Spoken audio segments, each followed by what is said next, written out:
Hello, so you got a government form from your employer. It looks serious. Now what? Well, I hope I can give you a little information so you are more confident about your answers. Welcome.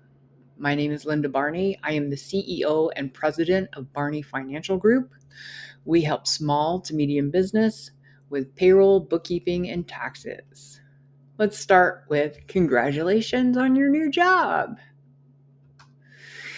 Is this video for you? Good question. Did you receive a form that has a TD1 in small writing at the top right corner of the page? Then this is the information you need. You may have received two forms, a federal form and a provincial form. We are going to review the federal form. In most cases, if you filled in a box on the federal form, you need to fill in the same box on the provincial form. You are only required to fill out the federal form if you are only claiming the basic amount.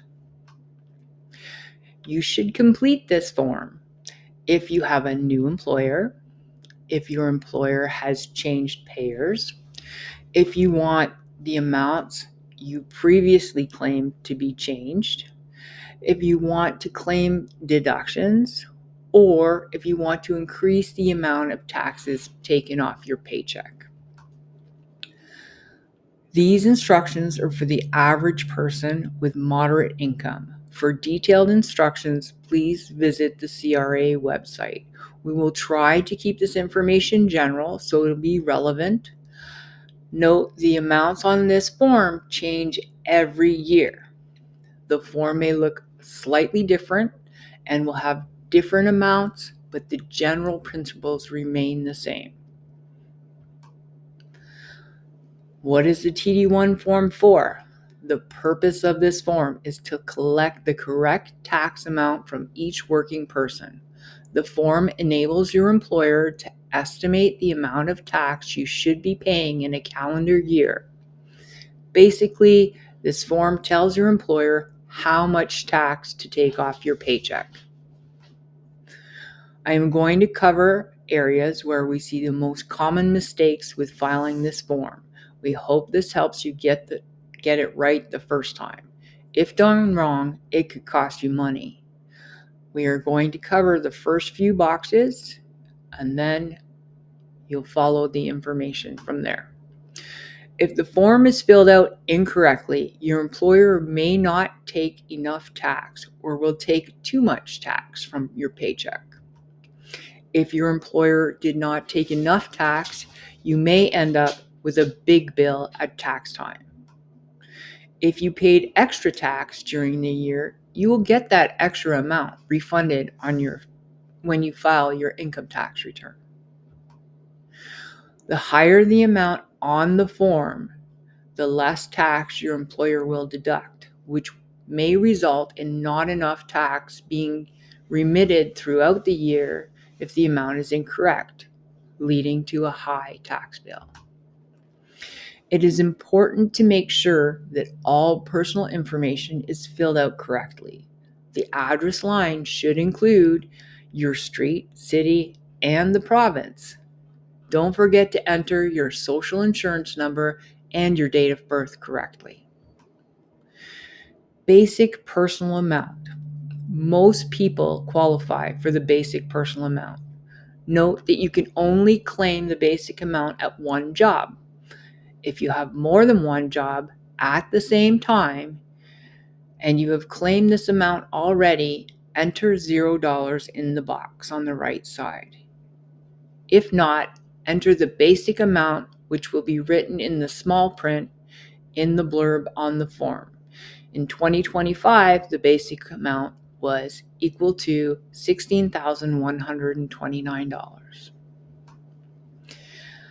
Canada caregiver amount for infirm children under the age of 18.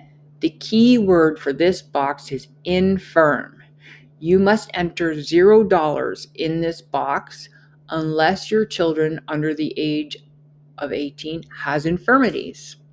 If your children under 18 qualify as being infirm, you may enter the amount listed for each child that is infirm. Note that when you file your taxes return, this credit will have been used, so you will not get that amount back at tax time. All amounts on this form lower the amount of taxes you pay throughout the year. Age amount. If you will not be older than 65 on December 31st of the tax year, enter $0.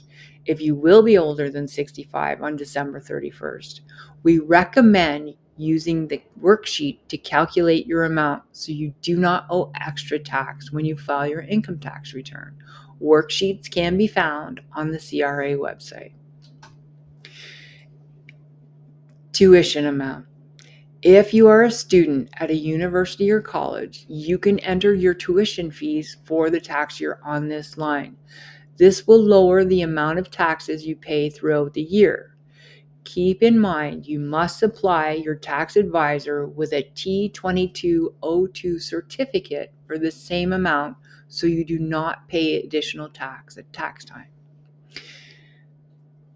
You should receive this from your university or college at the end of the year. Disability amount. If you have a T2201 disability tax credit certificate on file with the CRA, you can enter the amount.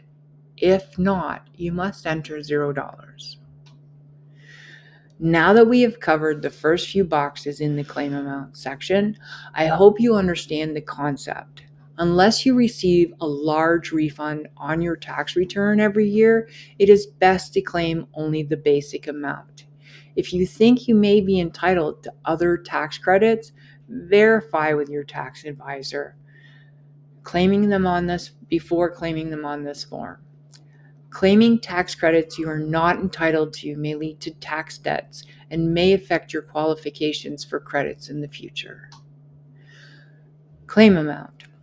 Add all the lines from 1 to 12 and enter the total in this box. The total amount listed here is used to determine the amount of tax deducted per pay period from your paycheck.